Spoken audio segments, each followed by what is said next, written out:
नमस्ते दोस्तों, मैं जलील कुमार आज फिर आप लोगों के सामने मैं 5वां ब्लॉग लेकर के उपस्थित हुआ हूँ।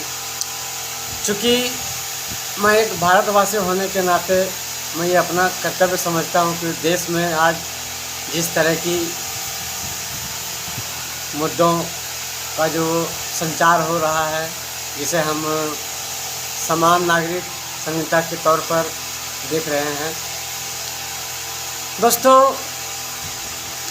आज मैं 130 करोड़ जनता से ये पूछना चाहता हूँ कि आज तक देश आज़ाद हुए बरसों बीत गए, फिर भी समान नागरिक संहिता लागू क्यों नहीं हो पाया। तो क्यों नहीं हो पाया, जिसके कारण आज हम विकट संकट के दौर से गुजर रहे हैं। आज हमारे देश में विभिन्न तरह की समस्याओं का भरमार लगा हुआ है, जिसे हम निपटाने के प्रयास कर रहे हैं। हमारी सरकार इसके लिए बहुत ज़ोर शोर से काम कर रहे हैं। एक्चुअली दोस्तों, हम एक घर में 2 कानून बना के कैसे रह सकते हैं। हमारा देश एक घर है और उस घर में हमारे 135 करोड़ जनता निवास करती है, तो सभी के लिए अलग अलग कानून क्यों। तो इसी के तात्पर्य में आज हमारे देश को समान नागरिक संहिता का आवश्यकता पड़ गई है, जिसे कि सरकार इसे लाने का प्रयास कर रहा है। अनुच्छेद 21 के अंतर्गत ये बताया जाता है कि हर एक व्यक्ति को अपना अधिकार से वंचित नहीं किया जा सकता, जैसे वो पैतृक संपत्ति हो, 3 तलाक हो, वगैरह वगैरह बहुत सारी समस्या हैं जो कि समान नागरिक संहिता के लागू होने से इसका निराकरण किया जा सकता है। दोस्तों, आप लोगों को, बहुत सारे देशवासियों को ये पता नहीं है कि हमारे देश में 2 कानून है। एक क्रिमिनल लॉ है, एक है सिविल लॉ, जिसे हम यूसीसी कहते हैं, यूनिफॉर्म सिविल कोड। इसके अंतर्गत होते हैं कि हमारे विभिन्न तरह के सांस्कृतिक रख रखाव, रहन सहन को ध्यान में रखते हुए हमारे देश धर्म निष्पक्षता की तरह से देखा जाता है। तो इसी के अंतर्गत एक समान नागरिक संहिता भी है कि देश एक है तो एक कानून होना लाजमी है।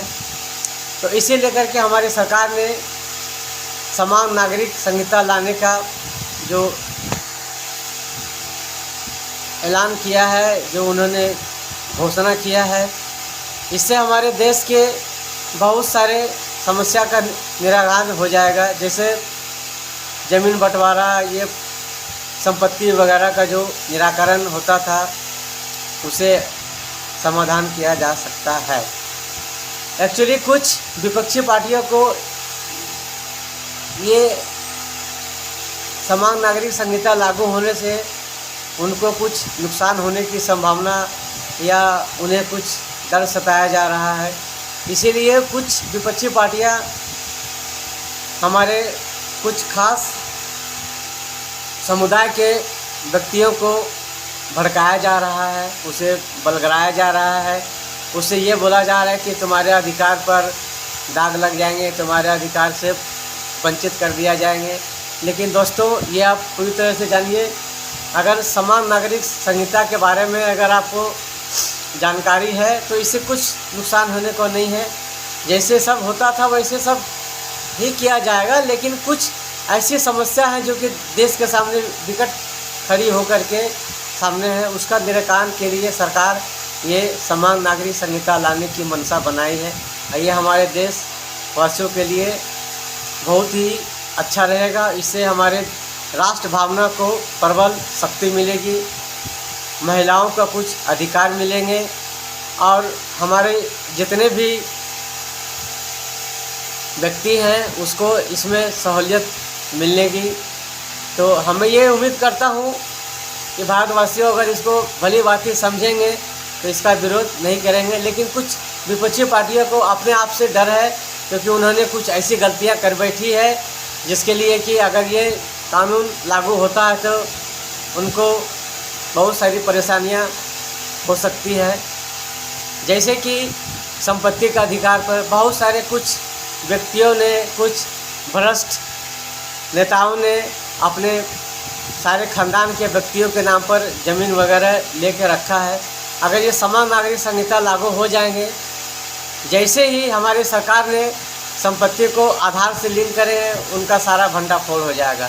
इसीलिए कुछ विपक्षी पार्टियां इसको पुरजोर आपत्ति करने का प्रयास किया जा रहा है और वो अपने बचाव के लिए तरह तरह के बयानबाजी, तरह तरह के भड़काऊ बयान दे करके कुछ विशेष समुदाय को ये समान नागरिक संहिता से वंचित करने का प्रयास किया जा रहा है। अतः मैं कुछ और नहीं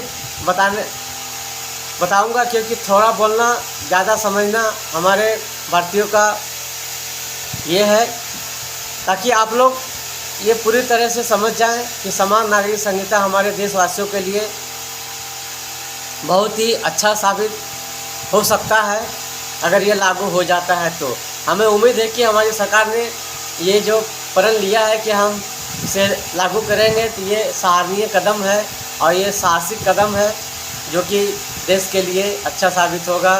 देश के राष्ट्र भावना से हम लोग आगे बढ़ेंगे, राष्ट्र भावना की प्रबल इच्छा बढ़ेगी और हम सब खुशहाल जीवन होंगे।